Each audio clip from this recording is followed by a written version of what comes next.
uma boa noite a todos. Vamos para mais um encontro. Então, a nossa proposta essa noite é pensarmos a figura do Cristo como psicoterapeuta e a proposta dele em relação a uma psicologia que se propõe a ser uma psicologia com alma. Uma questão importante que Joana coloca no capítulo é que a psicologia de Jesus ela é uma proposta extremamente esperançosa e positiva. Ela refere que nos primeiros momentos do processo evolutivo, que envolve a extração da dimensão material, primitiva, dessa realidade espiritual que começa lá junto com a matéria, né? Então, ela vai explicando que, nesse primeiro momento, essa extração é mais difícil.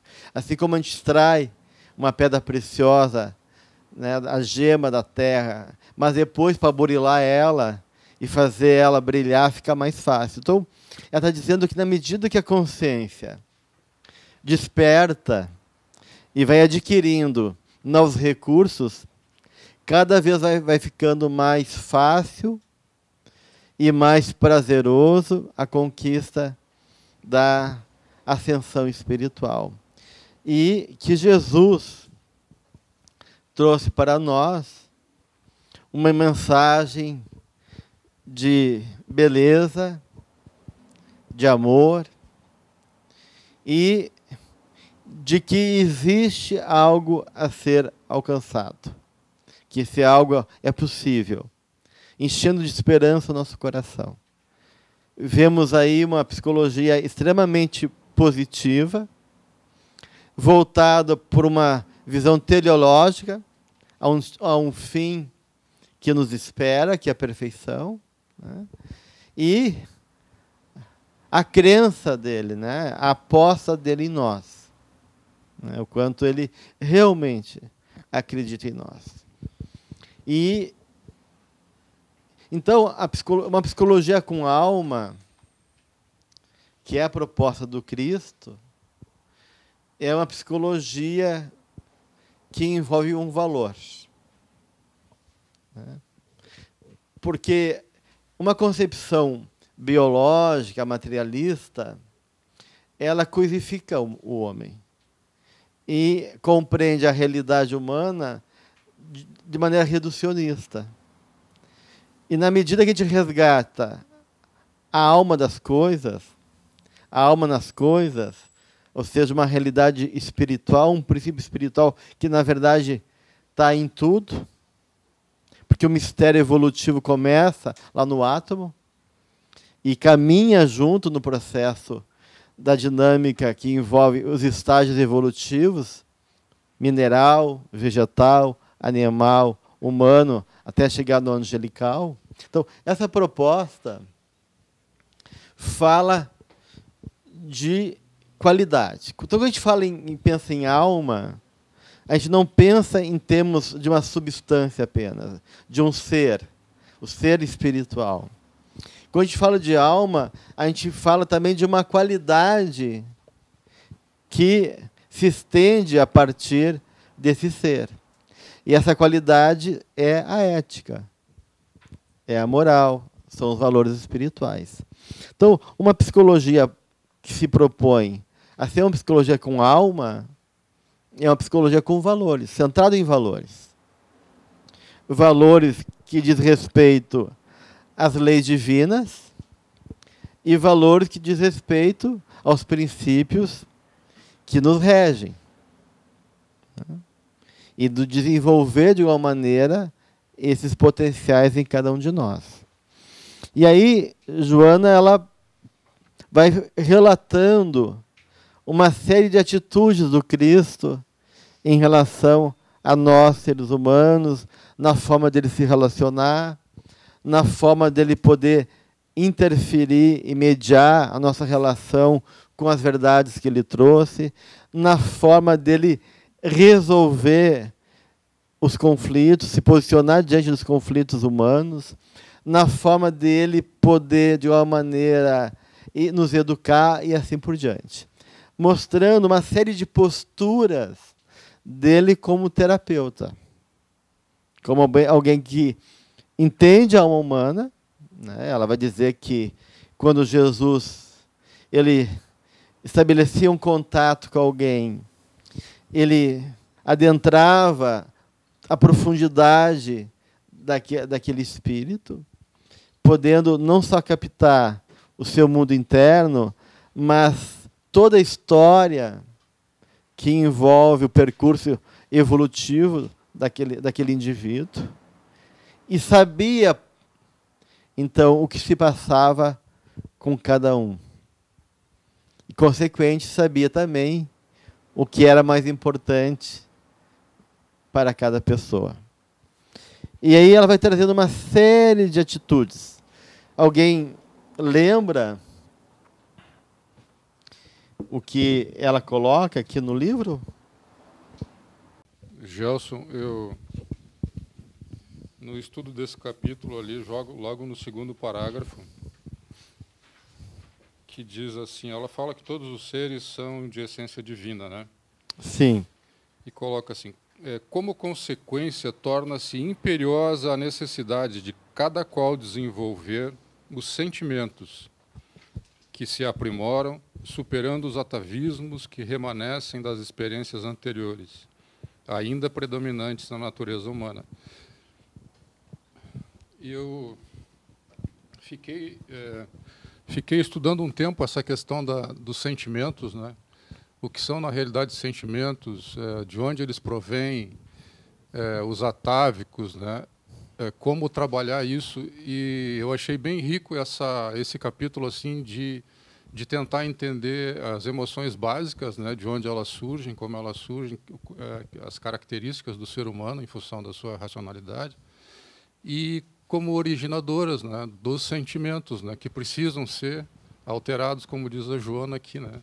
Os atávicos pelos enobrecidos, né? Conforme o Cristo nos ensinou, exemplificando acima de tudo, né? Eu acho que isso a gente precisa trabalhar um pouquinho isso para poder não ficar como papagaio falando em sentimento, sentimento, sentimento e emoção, sem saber diferenciar uma coisa da outra. E, por exemplo, a emoção raiva, eu posso trabalhar a emoção raiva gerando um sentimento de ressentimento, né, onde eu fico remoendo aquilo, num ressentir constante, ou então eu posso me liberar dela de forma violenta, como muitos acreditam que isso é possível, né? Então, são dois sentimentos, né?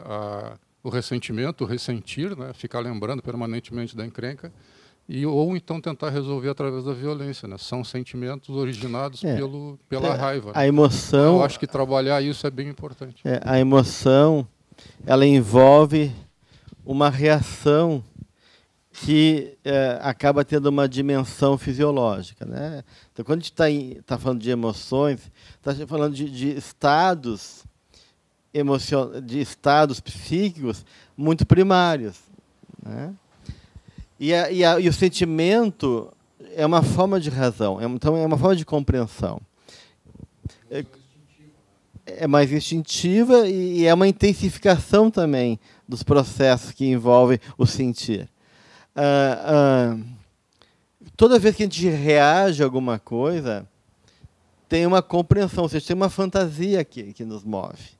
E essa fantasia é formada através de juízos de valores. E esses juízos de valores são os nossos sentimentos, né? Então, eles podem se dar a partir de sentimentos ou de pensamentos. Mas tanto o pensamento como o sentimento balizam e são formas de organizar de maneira racional a nossa vida. Então, o sentimento é uma forma de racionalidade do ponto de vista do Jung. Mas o Jung dizia que uma das coisas mais difíceis para o ser humano é identificar e reconhecer seus sentimentos. Muito difícil. muitos nem percebem o seu sentimento. Nem percebem que tem sentimento. Quanto mais identificar quais são eles.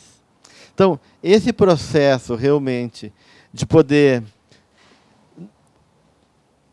desenvolver os sentimentos e, ao mesmo tempo, compreender esse processo que envolve, né, é libertador, porque é dessa dinâmica que a gente vai fazer um processo de reação que aí entra a emoção. Né? E, agora, nem toda a emoção agradável pode vir de um sentimento positivo. Né? São coisas diferentes. Né? Porque eu posso sentir prazer em ferir alguém. Então, a emoção é boa. Emocionalmente, me sinto gratificado, mas a minha atitude, do ponto de vista de um valor de alma, ela é negativa. Então, quando a gente fala em valor de alma, a gente está justamente nesse plano que envolve essa dimensão dos sentimentos. Né? Porque o sentimento, realmente, ele qualifica as coisas. Qualifica a emoção. Não, ele qualifica a realidade. Seja a realidade daquilo que move o teu processo, seja enquanto aquilo que tu está se relacionando como o objeto da tua relação. A emoção acaba sendo uma resposta a isso. Só que muitas vezes a gente tem primeiro a consciência da emoção. A gente consegue ver o comportamento e a emoção, e não consegue ver o sentimento. E por isso que parece que a emoção vem antes do sentimento. Né? A não ser aquelas pessoas muito primitivas, né?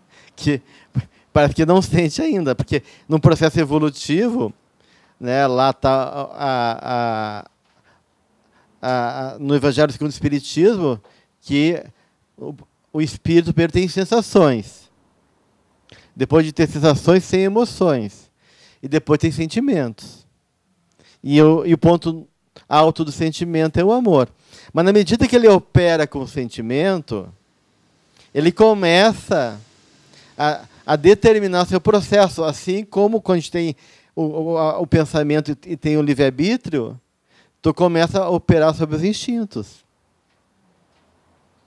Então, na verdade, chega um momento que a emoção já é uma reação dessa compreensão que a gente faz da realidade, que está por base o que nosso entendimento. Então, se eu entendo, vamos pegar um exemplo aqui, se eu entendo que vocês são uma ameaça para mim, e eu me sinto vulnerável, então o sentimento é de me sentir ameaçado e vulnerável, eu vou ter medo. Então, a reação emocional é de medo. Por quê? Porque existe um sentimento que compreende essa realidade dentro dessa qualidade que é negativa. Eu estou me sentindo aqui oprimido, ameaçado, constrangido, né, em perigo. E esse sentimento de estar a perigo me faz, então, ter uma defesa emocional, que é o medo.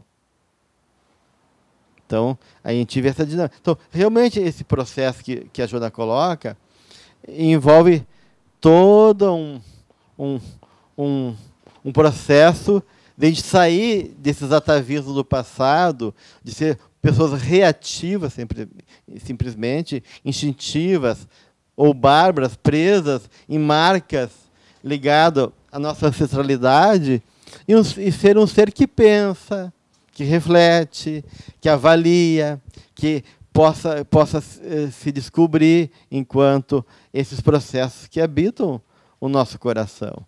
E, a partir disso, não só distinguindo, mas desenvolvendo essas qualidades da alma. É uma psicologia de valor de alma, ou seja, qualidades, todas aquelas que a gente vem buscando através dos vários ensinos que os Espíritos nos trazem. Humildade, fé, amor, tolerância, e assim vai. A raiva A raiva, a inveja, os ciúmes, eles são sentimentos. A raiva é emoção.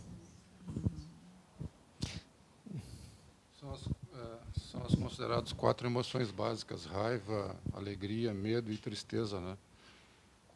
A partir daí a gente trabalha com relação a sentimentos, né?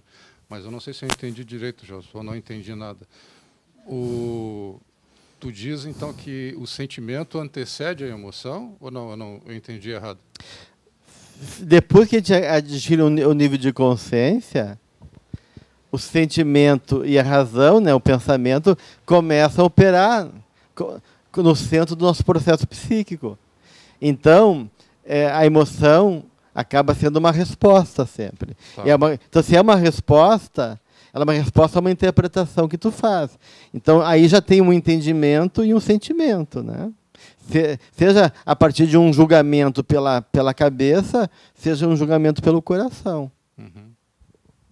Enquanto mais primitivo o princípio inteligente, é pela emoção primeiro. Mais sensório e emocional é a pessoa. Obrigado. Bem, então,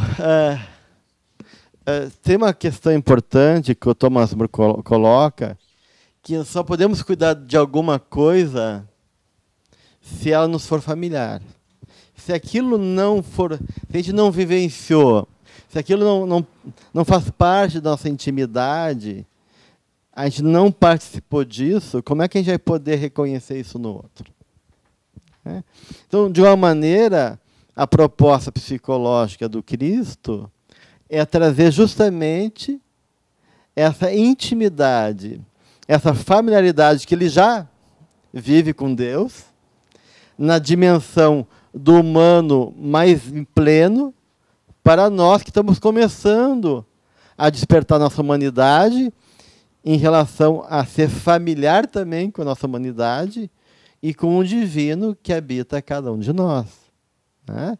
Então, de alguma maneira, eu vejo que a proposta do Cristo é uma proposta realmente para favorecer a alma, para aprender a cultivar a alma. Como cultivar a alma? E cultivar a alma, curar a alma, né, que esse processo, que é um processo de interioridade, de buscar, então, esses valores da alma e perceber também essa alma não só em mim, mas uma alma que está em todos e é uma alma do mundo, recuperando essa ideia da sacralidade, que eu já falei para vocês, que o mundo é sagrado, né?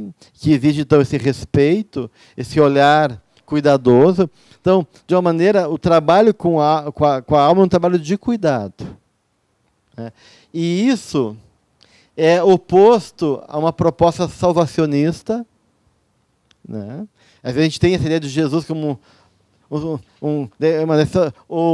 exterminador, ou heróico, solucionador de problemas e das grandes questões do mundo.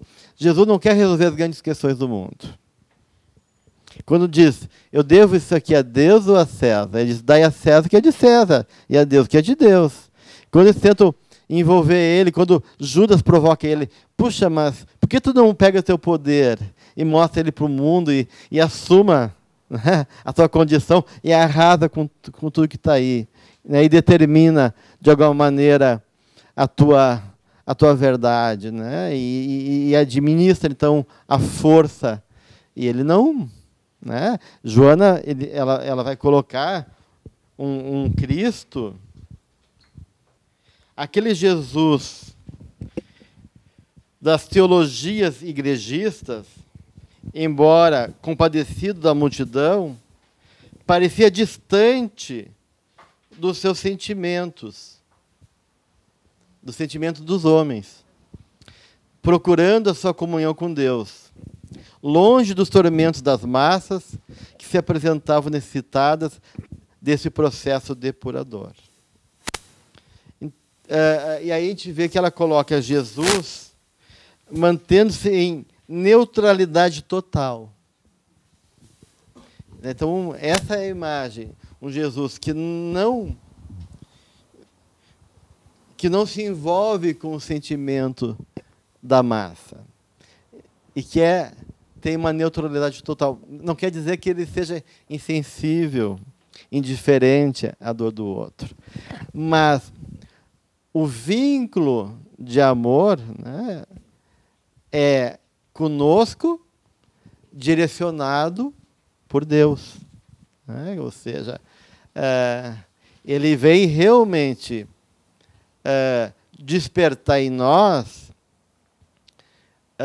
e trazer uma série de possibilidades novas, mas, acima de tudo, o compromisso é poder ser fiel e a sua demonstração, como ela diz aqui, de humildade e de sua humanidade direcionada para Deus, todos os feitos, todos os resultados felizes dos empreendimentos realizados. Alguém quer colocar alguma coisa? Não, eu ia questionar, quando tu diz que ele não se envolve com as questões do mundo, ele não pretendia se envolver, não seria uma forma daquela confiança que ele deposita, que nós temos condições de dar conta das coisas do mundo. Ou seja, essa neutralidade dele, essa forma dele conduzir, a certeza de que nós que somos necessitados de dar conta das coisas do mundo, é isso? Tem dois aspectos, né? Essa neutralidade, ela faz uma relação com o diamante, em dado momento, que Jesus, né, ela pega a imagem do diamante. Sim, a gema preciosa mesmo no pântano. Não. Depois, Jesus é o diamante que se tornou estelar, mantendo o brilho interior, sem permitir-se ofuscar as débeis claridades individuais, no entanto, clareando as consciências e amando-as. Então, na alquimia, né, isso aí eu já trouxe algumas vezes, na alquimia, a ideia de pedra, né, que é o ouro, a pedra filosofal, o ouro filósofo, ouro filosofal, principalmente na alquimia chinesa, o corpo diamantino, que chamam, né, que tem a ver com o corpo sutil, com o perispírito, está ligado então a esse estágio, a imagem do diamante. Alguns textos alquímicos comparam ao diamante, então, a esse estágio de pureza, de elevação, de sublimação e de conquista máxima. E tem duas qualidades do diamante. Uma, que ele é maleável e flexível como a cera, e incorruptível como o diamante. Tem a dureza do diamante, né? E, ao mesmo tempo, a maleabilidade da cera. Então, essa dureza fala da incorruptividade. Ele não se corrompia com o drama, com a pequenez, com o jogo de interesse, com a maldade, com o egoísmo dos homens. Ele estava acima, incorruptível. Então, mas o diamante tem a qualidade acerato, da cera, que sabe se adaptar. Ele era extremamente tolerante, flexível, acolhedor, né? Ele realmente parava, ouvia, compreendia. Ele se adaptava ao sistema do mundo, no sentido que né, a vida funciona assim, está bem, então está tudo bem, vamos funcionar assim. Mas ele não se corrompia. Então, essa neutralidade que a Joana coloca é essa incorruptibilidade. Aquilo que a gente falava num encontro passado dos estoicos, né? A imperturbabilidade na impermanência. Eu não me perturbo com o que é transitório, com o que é dessas coisas do mundo, que para o mundo são grandes questões. Mas para mim, que enxergo além, que estou centrado no que é essencial, porque uma psicologia de valores, da alma, é uma psicologia que se assenta naquilo que é essencial. Nessas raízes que eu falava para vocês também, num dos primeiros encontros, que é aquilo que o Jung chama de arquétipo. O arqué, as raízes. E essas raízes fala daquela dimensão universal, não no sentido daquilo que é igual a todos, mas naquilo que é universal no sentido que é transpessoal, né? Que nos forma uma base essencial, que é essencial para a nossa alma, que é essencial para a nossa realidade, que é fundamental para a nossa caminhada. Então, Cristo estava sintonizado com o que é essencial. Então, ele não está ali para resolver as grandes questões dos homens. Ele não está ali para nessa pessoa salvacionista. Vem comigo, que eu vou abrindo o caminho e vou tapeando todo mundo, e quem está comigo vai entrando junto. Não, né? Ele diz, a tua fé te salvou. Não fui eu. Eu só estou mostrando o caminho. Ele não pega para si, numa onipotência, num jogo heróico, eu posso, eu faço, eu aconteço, olha como eu sou bom. Que é o discurso, hoje em dia, e muitas vezes, e muitas propostas, muitas vezes até psicológicas. Desempenho, resultado, eficácia, vamos lá, tu pode, superação, né? E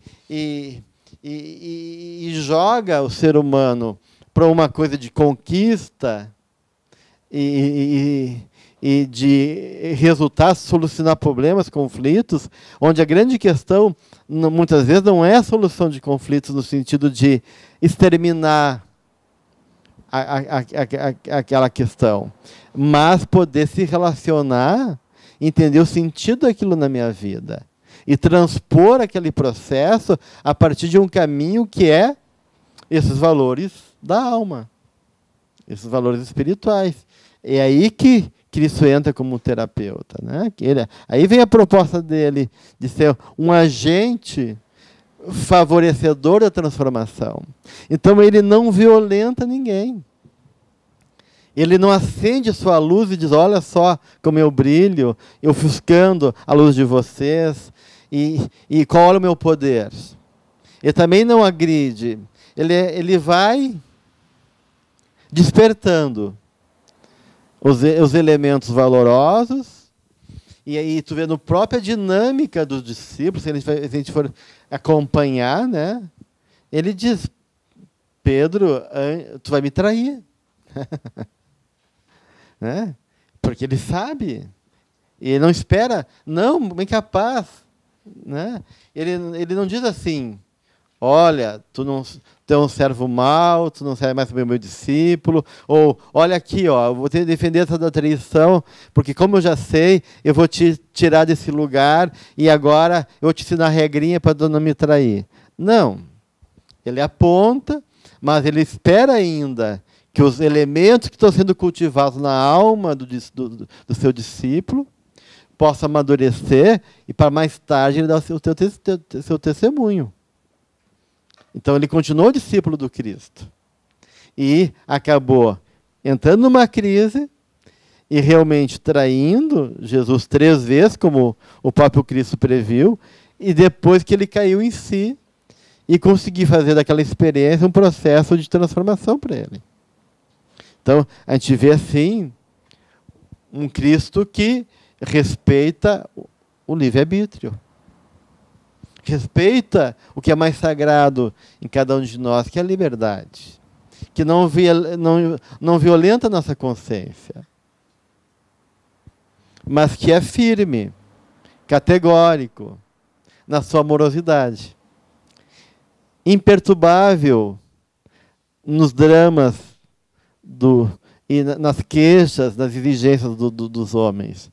Incorruptível e fiel a Deus, sem se corromper com a tentação e as provocações do mundo, mas extremamente maleável, tolerante e receptivo à dor de cada um. Alguém queria colocar alguma coisa? Então, quando ele fala assim, que ele é neutro, sim, por um lado ele respeita a lógica do mundo e sabe que, de alguma maneira, ele tem que não interferir, né? Mas, de outro lado, né? Essa neutralidade representa essa incorruptibilidade dele, essa imperturbabilidade dele, de não se deixar afetar para as questões que não importam. Mais alguma coisa do livro? Então, uma frase de Hillman, que eu acho interessante, que para mim fecha muito bem com essa ideia do livro, ele diz: é mais fácil passar pelo mundo do que achar o caminho para além dele. E é isso interessante, porque, de uma maneira, isso é uma proposta de pacto com a sombra coletiva. Um pacto de mediocridade que a gente tem conosco mesmo. A gente é condescendente com as nossas fraquezas. Muito mais. A gente é muito mais. E essa tolerância não é a tolerância de alguém que desculpa o outro. É uma tolerância no sentido de não vou mexer. Porque mexer no outro vai mexer em mim. Ah, não, então tu fez errado, está tudo bem. Tudo bem, todo mundo erra, porque eu também quero continuar errando. A gente vê isso na política, né? Ninguém quer mexer, né, em certos esquemas e leis que favorecem, porque todo mundo tem o rabo preso. Então, é mais fácil tolerar, né, e sermos realmente compreensivos do que realmente aplaudir quem é digno. Quem é digno, quem sabe honrar, quem sabe lutar, quem tem realmente respeito, é criticado. E qualquer coisa que ele faça, as pessoas apontam um monte de coisa. A gente não tolera. Porque esse não está passando pelo mundo. Ele está indo além. Ele está descobrindo o caminho dele para ir além do mundo. Então a gente acaba aí nos identificando e passando pelo mundo do que realmente buscar esse trabalho com a nossa alma. Porque o Jung vai dizer, esse processo de individuação é uma opus contra a natureza, uma obra contra a natureza. Né? E todos os psicólogos que trabalham com essa concepção de uma psicologia de alma, o Hillman, o Lopes Pedraza, o Thomas Moore, a Patrícia Berry, tem vários pensadores que trabalham com essa visão, que começa lá em Platão, pega muito Plotino, que é um dos autores que eles se baseiam bastante. Eles dizem que a alma não flui automaticamente para a vida. Tem que ter uma técnica. Tem que ter um trabalho. Exige um trabalho, que é esse cuidado com a alma. Existe um trabalho com a alma. Existe um movimento de enxergar a alma, de reconhecer a alma, de acolher a alma e de fazer um trabalho com ela. Então, de uma maneira Jesus nos aponta o caminho, mas o trabalho é nosso. Ele não pode fazer esse trabalho por nós. Olha que ele já facilitou em muito. Né? Mas a caminhada é de cada um. Tanto é que muita gente que conviveu com ele não compreendeu ele. Muita gente que, num primeiro momento, foi curada, regrediu, e outras nem foram curadas, mesmo querendo ser. Então, isso não dependia só da vontade dele. Isso depende de um processo dinâmico da qual ele está valorizando em extremo. Né? Porque existe um esforço, porque exige uma consciência, porque exige, na verdade, não o que é superficial, que é o sintoma, que é a dor, que é a dificuldade. O que está em jogo é a alma, isso que importa. E a alma é um processo de ver através de, para além do concreto, do literal, do habitual, do superficial. para além dessas questões que, às vezes, para o mundo é a mais importante. Porque não está reconhecendo a alma, não está reconhecendo a dimensão espiritual. Está preso na visão egóica, imediatista dos valores materiais. E aí que a Joana coloca ali no capítulo, né? Que na medida que esse ego ele vai avançando, ele vai se integrando ao self, né? O ego em predomínio lentamente cede espaço ao self, que se encarrega de conduzir os pensamentos ideais e esperanças necessárias para alcançar a meta a que está destinado. Então, a gente vê realmente que a proposta de Jesus é despertar o self, o espírito imortal, a alma e os valores da alma que estão ali. E não as questões do ego, não a churamela do ego, não a historinha triste, ou as defesas, os dramas do ego. Tudo bem, ele até ouve, acolhe, mas ele está tocando na alma, tocando nessa dimensão que é o self. E aí ela vai colocar uma série de atitudes que representam essa postura terapêutica. Ela começa dizendo assim, então, várias atitudes. Uma era a capacidade de penetrar o insondável do coração e da mente de cada pessoa sem humilhar ou jactar-se. Ou seja, ele não humilhava, ele não desprezava, e oferecer o combustível de amor para a transformação interior. E esperar o tempo para que esse processo pudesse realmente ser alcançado. Isso é uma postura que ele tinha. Uma segunda postura que Joana coloca, que a sua divindade estava na essência interior, para demonstrar que essa também se encontra em cada um de nós, no interior de cada um de nós.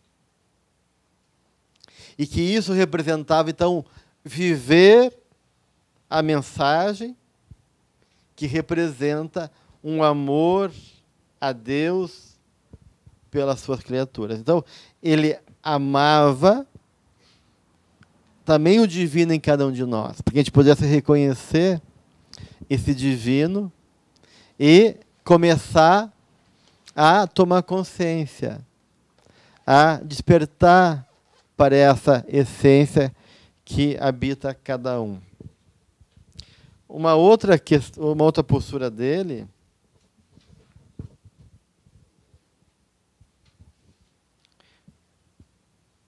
é frente, né, a todas as calamidades físicas, morais, políticas, econômicas, infortúnios de qualquer expressão, ele utilizava da misericórdia para entender a angústia e a aflição humana, mas nem sempre remediando isso. Porque ele entendia que delas poderiam resultar abençoados frutos para o porvir de cada qual. Ou seja, por mais que eu entenda tua angústia, por mais que eu entenda tua dor, eu não posso tirá-la de ti. Porque nesse momento a tua alma precisa disso. Então não é o que a pessoa pede, não é o que ela quer, né? Então há uma diferença entre lidar com o que existe em vez do que gostaria. E de alguma maneira também é uma questão de o fato de Jesus compreender as nossas provações, angústias, aflições, tem uma questão aí dele remediar quando é possível ou não, se a nossa alma está pedindo isso, tem necessidade disso, porque a postura dele é o que essa alma quer, o que essa alma pede, o que ela necessita. E, às vezes, a alma necessita o enfrentamento das limitações e das imposições conflitivas da vida. Uma outra postura que Joana traz é que a atitude dele era sempre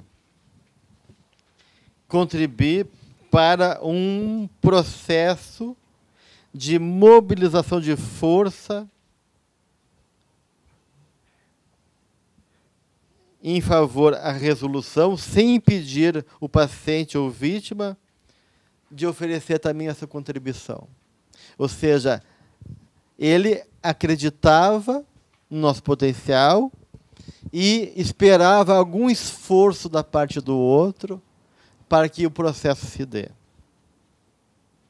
Para que o indivíduo crescesse, ela diz assim, e aprendesse a construir o bem em si mesmo. E ele nunca se permitia o elogio ou aplausos que sempre desconsiderou. Ou seja, ele não pegava o processo para ele. E por isso que ele é avesso a essa atitude salvacionista, exterminadora de problemas, ou heróica. Uma outra postura que Joana traz de Cristo como terapeuta é a questão do vaso fechado. Ele abstém-se de falar disso a quem quer que seja. Ou seja, quando ele impôs ao ranceniano recém-curado, ele pede que ele não fale isso para ninguém, mas mostra aos sacerdotes e oferece esse dom prescrito por Moisés, a fim de que servisse de prova para que mostrasse que as Escrituras estavam anunciando ele, porque assim era necessário, mas não para se vangloriar. Então, ele pedia que a pessoa permanecesse em silêncio. E essa questão do vaso fechado, é bem importante, porque tem certos processos na vida da gente, para que eles possam realmente funcionar, eles têm que se manter regurgitando, processando, sendo processado dentro de nós. Se a gente, uma coisa é a gente compartilhar a dor quando a gente precisa fazer uma catarse, né? A gente está num luto, a gente está num processo difícil e que precisa liberar, porque aquilo está sendo para a gente poder elaborar. Outra coisa é que eu tenho uma questão que a gente já tem consciência dela e tem que suportar isso dentro da gente para poder realmente, no vaso fechado, ou seja, fazer um insight. Né? Porque se o vaso está aberto, né, as propriedades evaporam e as qualidades do processo se perdem. Então, muitas questões internas precisam de tempo. E precisam ficar no nosso vaso interno, sendo trabalhadas, suportadas, naquilo que na alquimia chama de calcináceo, né? Ficar sendo queimado pela própria emoção, ou pelo sentimento, pelas questões de conflito que habitam dentro da gente. E não é assim uma questão de vergonha, ou de medo, ou de masoquismo. Eu estou falando de um trabalho interno, que é diferente, né? Um trabalho de ser atravessado por essas forças para serem elas elementos de mobilização de energia psíquica e isso gerar matéria, elemento de transformação. Uma outra postura que ela comenta do Cristo é que ele não se opunha às prescrições, embora não lhes desse importância. No entanto, não criava embaraço ao comportamento da humana justiça, nem da sociedade, então, farisaica e formalista. Então, é isso que a gente já comentou, né? Dele não respeitar a consciência da época. Se a lei é assim, eu me submeto à lei. Se as coisas se organizam dessa maneira, tudo bem. Né? É claro que em alguns momentos ele teve uma atitude que questionou isso. Né? Mas, no momento certo, naquilo que era possível, mas respeitando uma estrutura da época.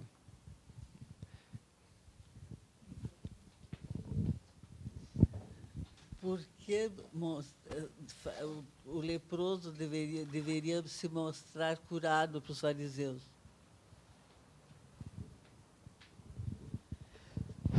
Porque havia todo um processo histórico, né, onde era necessário, dentro do seio judaico, uma consciência de quem era o Messias. Porque havia até uma previsão lá dos profetas. Então, ele tinha que, para as pessoas certas, levar aquilo que já estava marcado na própria escritura judaica. Para mostrar, olha, isso que vocês estão procurando está presente aí. Né? Então, era o compromisso dele. Se eles vão aceitar ou não, tudo bem, mas eu vou fazer a minha parte.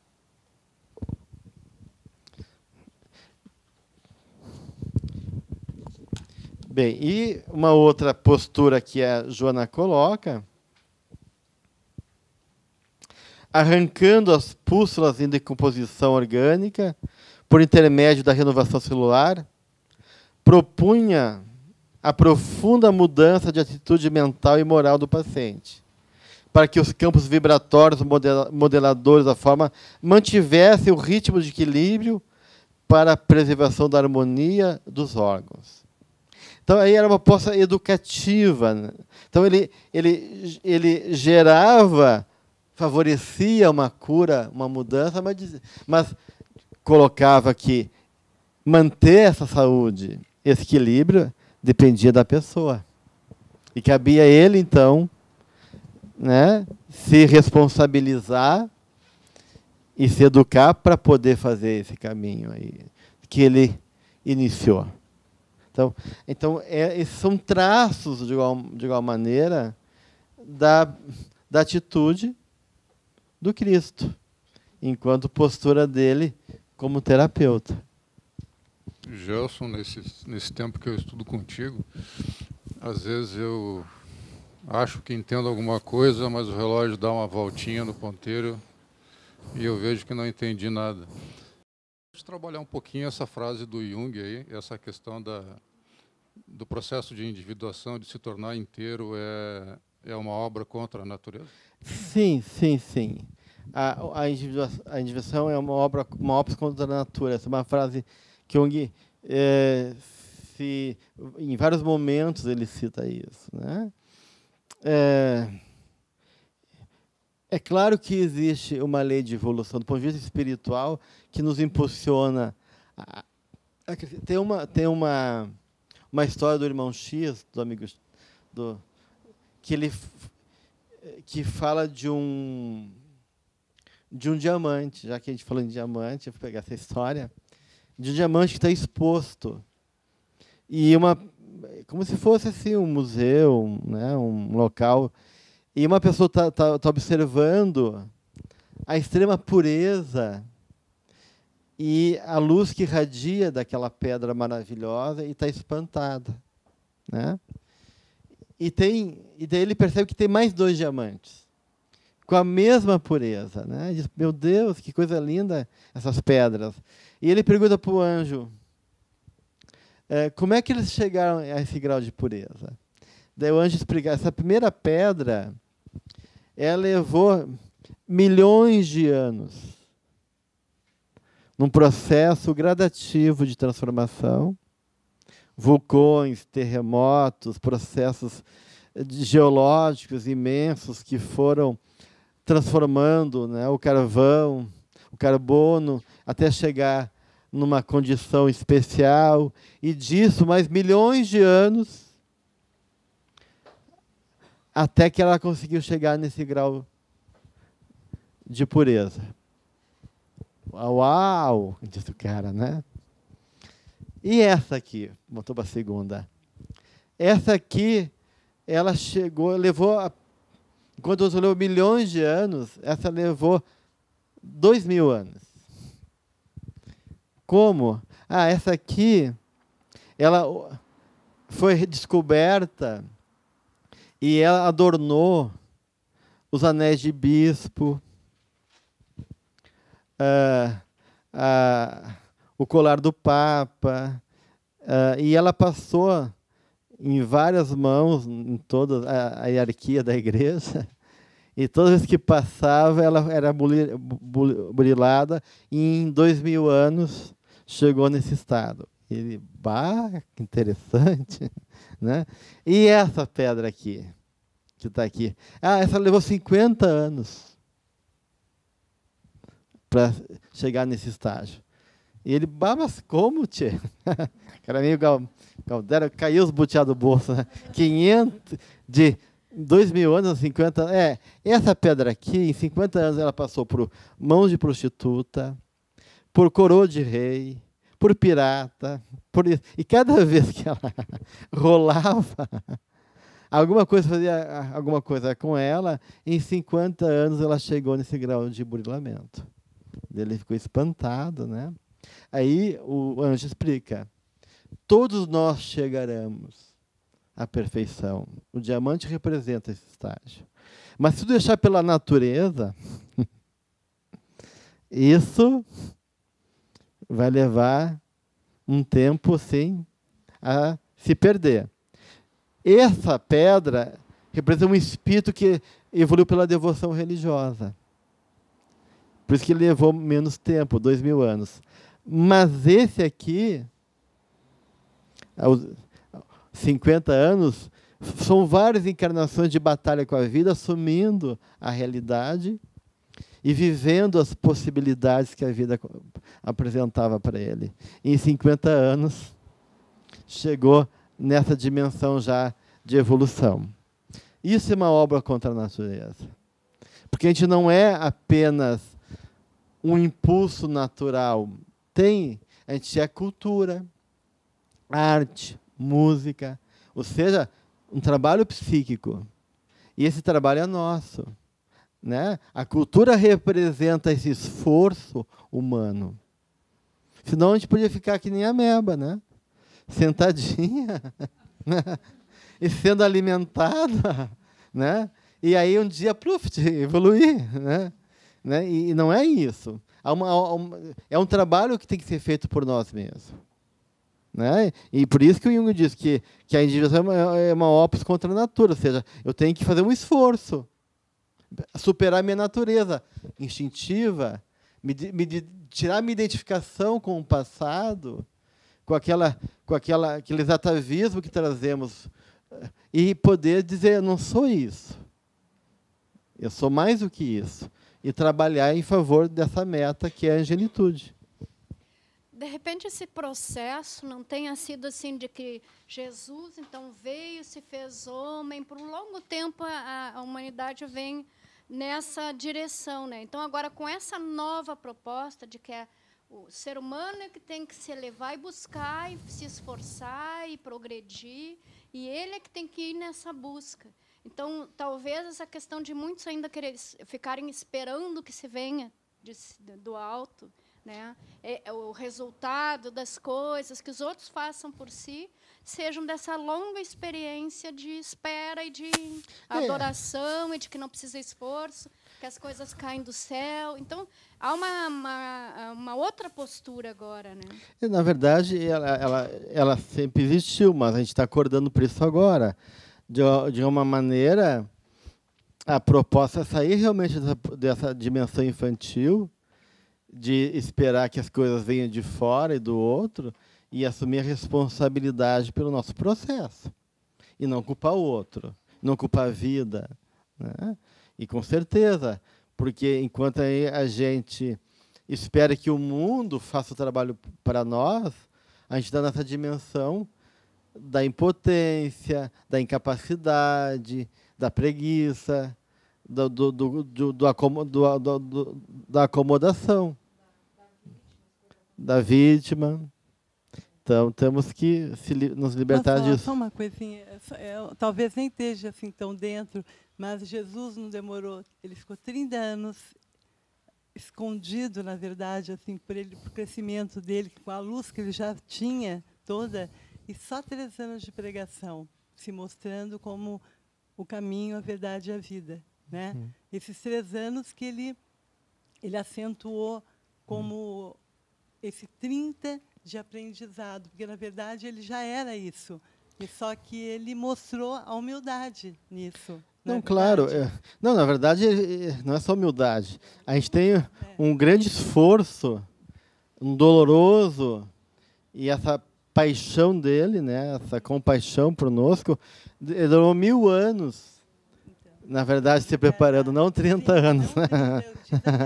1000 anos para poder realmente encolher o seu perispírito, mais os 30 anos de poder chegar no estágio onde ele podia falar com os homens, né, como um cidadão, né? E aí, em 3 anos, ele fez todo o trabalho que precisava, né? Para terminar o nosso encontro de hoje, eu só queria trazer a ideia de cura. Quando a gente fala em cuidar da alma, em curar da alma, o termo cura, a etimologia da palavra do latim, ela quer dizer assumir o ônus e cuidar. Então, curar é assumir a responsabilidade e o cuidado para com a nossa alma, né? Há um ônus aí. Então, essa cura não vem de graça. Ela não é assim algo que vem de fora. Ela exige um ônus e exige um cuidado. Outros significados para a cura que existia lá no mundo romano é atenção, devoção, adorno de pescoço, controle, aquisição de saúde, preocupação com algo, adoração aos deuses e lavoura. E acho que todos esses termos são muito ricos para falar do que seja essa cura, esse cuidado com a alma. A lavoura, que é a imagem do cultivo, da alma que ser cultivada, o adorno no pescoço, falando que a alma é uma coisa de valor e que precisa ser reconhecida, né? A ideia de que isso exige uma aquisição de saúde, uma adoração aos deuses, ou seja, o reconhecimento desse cultivo do que é sagrado, um valor maior, que é o valor de alma, né? A questão da atenção e da devoção, ou seja, da preocupação com algo, né? A alma exige ser reconhecida, ser olhada, uma atenção cuidadosa, uma atitude que envolve uma ocupação, uma preocupação com ela. Então, tudo isso tem a ver com essa proposta da cura da alma. E é isso que a mensagem do Cristo nos oferece em toda a sua mensagem. Certo, gente? Então, nós finalizamos o nosso encontro de hoje